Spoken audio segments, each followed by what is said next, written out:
자, 좋은 아침입니다. 우리 찬양하시면서 아침 제풀 함께 들으시겠습니다. 이 찬양 오랜만에 같이 드리네요. 갈릴리 마을 그 숲속에서 주님 그 열한 제자 다시 만나시사 마지막 그들에게 말씀하시기를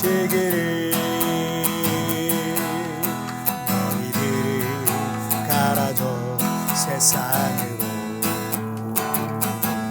가서 제자 삼으라 세상 모든 사람들을 세상 모든 영혼이 내게 달려나네 가서 제자 삼으라 나의 길을 가르치라 내가 너희와 항상 함께하리라.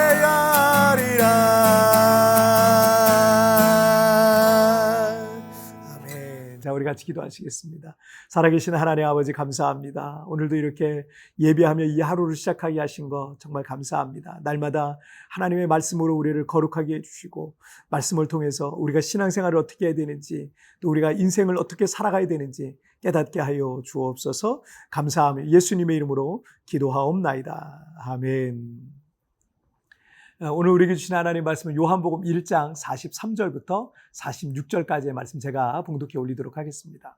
이튿날 예수께서 갈릴리로 나가려 하시다가 빌립을 만나 이르시되 나를 따르라 하시니 빌립은 안드레와 베드로와 한 동네 사람 벳사다 사람이라.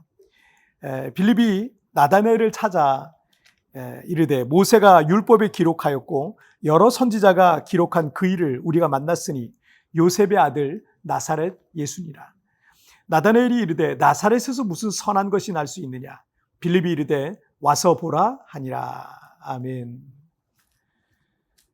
세례 요한이 나사렛 예수를 향해 보라 세상 죄를 지고 가는 하나님의 어린 양이로다 라고 이렇게 선포한 이후에 세례 요한에게 주목하던 사람들이 그때부터 예수님을 주목하기 시작했습니다. 그래서 요한의 제자였던 안드레가 예수님을 쫓기 시작했고 그 안드레는 자기의 형제인 시몬을 예수님께로 데리고 왔습니다. 예수님께서는 안드레의 형제 시몬을 보시더니 그의 이름을 게바, 베드로, 반석이라는 뜻으로 이름을 개명해 주셨습니다. 43절 말씀으로 보시면 이튿날 예수께서 갈릴리로 나가려 하시다가 빌립을 만나 이르시되 나를 따르라 하시니 예수님께서 장차 예수님의 12사도 중 한 사람이 될 이 빌립을 만나시는 장면입니다. 그에게 나를 따르라 라고 이렇게 부르시는 장면입니다. 그 부르심에 이 빌립이 어떻게 반응했는지에 대해서는 생략되어 있지만 그 다음 장면들을 보면 빌립도 예수님의 충성된 이 제자가 되었다는 것을 알 수 있습니다. 44절에 의하면 빌립은 먼저 제자가 된 이 안드레와 그의 형제 베드로와는 갈릴리 해변인 이 베세다, 즉 같은 마을 친구였어요. 그래서 이 안드레와 베드로에게 아마도 예수님에 대한 정보를 미리 듣게 되었고 예수님께서 빌립을 부르셨을 때 그래서 즉시 예수님을 따르게 되었던 것으로 이렇게 보입니다. 자, 그리고 45절을 보실까요? 빌립이 나다나엘을 찾아 이르되 모세가 율법에 기록하였고 여러 선지자가 기록한 그 일을 우리가 만났으니 요셉의 아들 나사렛 예수니라. 빌립은 예수님을 만나보니까 나사렛 예수가 메시아, 즉 그리스도이심을 확신하게 되었습니다. 그래서 그 놀라운 소식을 친구인 나다나엘에게 전하고 싶었던 것 같습니다. 그래서 그 메시아가 요셉의 아들 나사렛 예수니라 라고 이렇게 그 메시아의 정체에 대해서 말해준 거죠. 자, 46절을 보시면 나다나엘이 이르되 나사렛에서 무슨 선한 것이 날 수 있느냐. 빌립이 이르되 와서 보라 하니라. 빌립이 이 모세의 율법에 기록된 그 메시아, 여러 선지자들이 예언한 그 메시아를 만났다라고 했는데 나다나엘은 빌립의 말 중에 요셉의 아들 나사렛 예수니라는 말에 시큰둥하게 반응하고 있는 겁니다.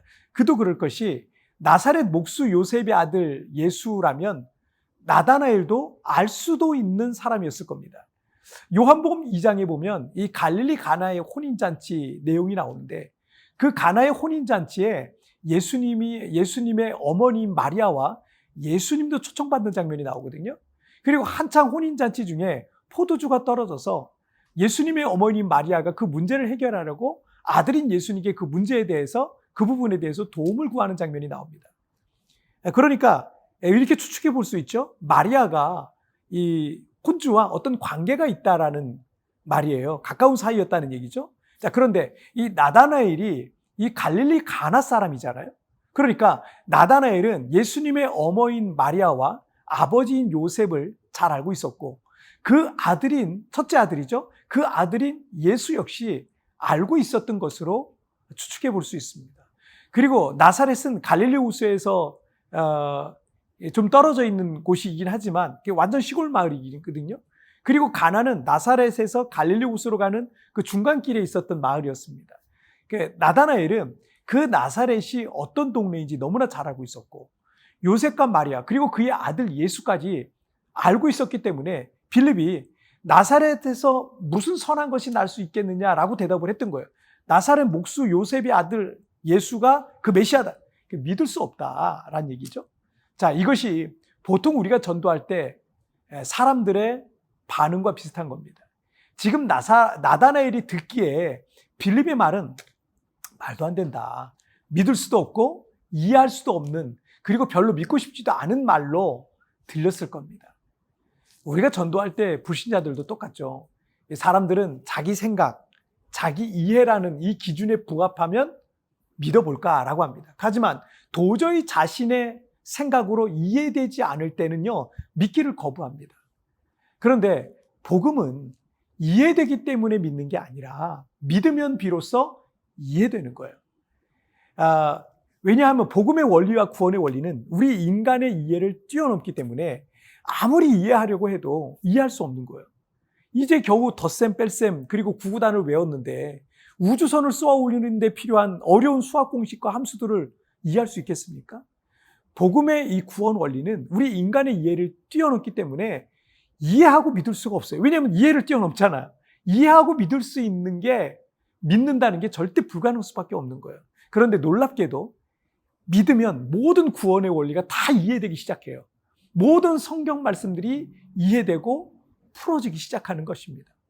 그래서 우리가 전도할 때 논리와 이론과 과학과 온갖 철학 등을 동원해서 상대방을 이해시키고 또는 논쟁을 통해서 그 전도 대상자의 생각을 굴복시켜서 전도하라는 건요, 불가능한 거예요. 그리고 어리석은 방법인 겁니다. 빌립은 46절 하반절에서 와서 보라 라고 말합니다. 여러분, 이게 최고의 전도 방법입니다. 전도 잘하시는 성도님들 보면 무슨 어려운 이론이나 방법으로 하는 게 아니에요. 다만 그분에게 꼭 복음을 전하고 싶고 좋은 교회에서 함께 신앙생활하고 싶은 마음에 우리 교회 꼭 한번 와보라고, 정말 좋다고 이렇게 말하는 거예요. 얼굴 없잖아요. 전도는 여러분 이렇게 하시면 돼요. 기도하는 마음으로 성령 안에서 빌립처럼 와서 보라, 꼭 한번 와서 보세요 라고 말하고, 나머지 그 결과는요, 성령님께, 하나님께 나머지 결과는 맡기시길 바랍니다. 자, 우리 같이 기도하실까요? 살아계신 하나님 아버지, 감사합니다. 오늘도 이렇게 빌립을 통해서 나다나엘이 어떻게 전도되었는지, 그래서 전도의 최상의 방법이 무엇인지를 말씀을 통해 살펴봤습니다. 내가 내 이해의 범위를 뛰어넘는 그 하나님의 구원의 원리를 인간적인 미숙한 말로 누군가를 전도하려고 하지 말고 기도하면서 성령 안에서 그리스도만 전하고 그 결과는 하나님께 맡기는, 그래서 빌립처럼 와서 보라 라고 초청하는 그런 저의 삶이 되게 하여 주옵소서. 오늘도 주님 내 삶을 이끌어 주시고 나를 통해 또 다른 영혼이 구원받기를 원하며 예수님의 이름으로 기도하옵나이다. 아멘. 여러분, 뒤편에 나오는 오늘의 묵상 보시면서 개인적으로 묵상하시고요. 짧게라도 뜨겁게 기도하시면서 오늘 하루 주님과 동행하시길 바랍니다. 내일 우리 굿모닝 지프에서 뵙겠습니다. 여러분 승리하세요. 그런데 복음은 이해되기 때문에 믿는 게 아니라 믿음은 비로소 이해되는 것입니다.